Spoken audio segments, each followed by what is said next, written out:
Hello అండి, అందరికీ నమస్తే. అందరు ఎలా ఉన్నారు? నేనైతే బాగున్నాను. మీరు కూడా బాగున్నారు అని అనుకుంటున్నాను. మీరు చూస్తున్నది కవిత ఓల్స్. Welcome to all. ఈరోజు మనం కొన్ని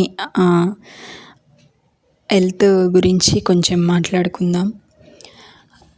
ఫస్ట్ మనకేంటంటే ఎవరికైనా మనం తిన్న తిండి మనకి అరిగిపోవాలండి హ్యాపీగా కదా.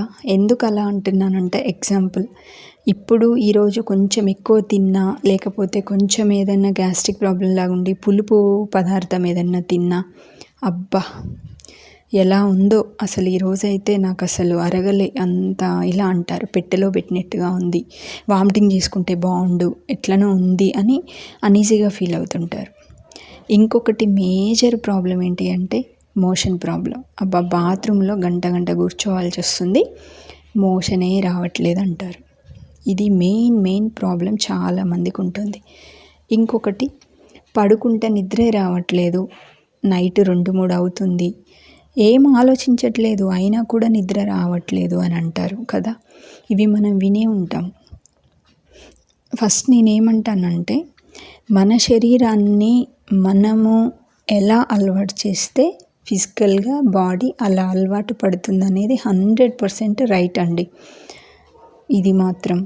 ఇంకొకటి ఏంటంటే, మన మనసుని మనం ఎంత తేలికగా ఉంచుకోగలిగితే మన శరీరం, మనము ఒకవేళ ఎలా ఉన్నా కూడా కొంచెం సెట్ అవుతుంది. ఇప్పుడు మీరు కొన్ని ప్రాబ్లమ్స్ ఉండి శరీరాన్ని ఎంత సెట్ చేస్తున్నా మెంటల్గా బాగాలేదనుకోండి, తొందరగా సెట్ అవ్వదు. ఎప్పుడైనా మెంటల్కి ఫిజికల్కి కనెక్టివిటీ కంపల్సరీ ఉంటుంది. ఆ మెంటల్గా బాగాలేకపోతే ఆ ఎఫెక్ట్ అనేది మన బాడీ మీద కంపల్సరీ పడుతుంది.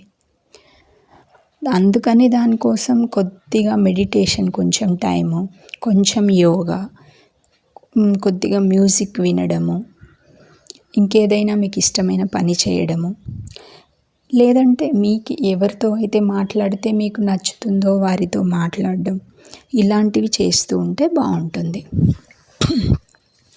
ఇంకా కొన్ని విషయాలు మనం నెక్స్ట్ వీడియోలో కంపల్సరీగా డిస్కస్ చేసుకుందాము. ఈరోజు ఎందుకో నాకు ఇది మాట్లాడాలి అని అనిపించింది, అందుకే మీకు కొన్ని ఇలా చెప్దామనేది నేను అనుకున్నాను. ఎందుకంటే ఇట్లా కొన్ని ప్రాబ్లమ్స్ అనేది నేను కూడా హెల్త్ ప్రాబ్లమ్స్ ఫేస్ చేశాను, బట్ ఇప్పుడు సెట్ అయ్యాను. Thank you.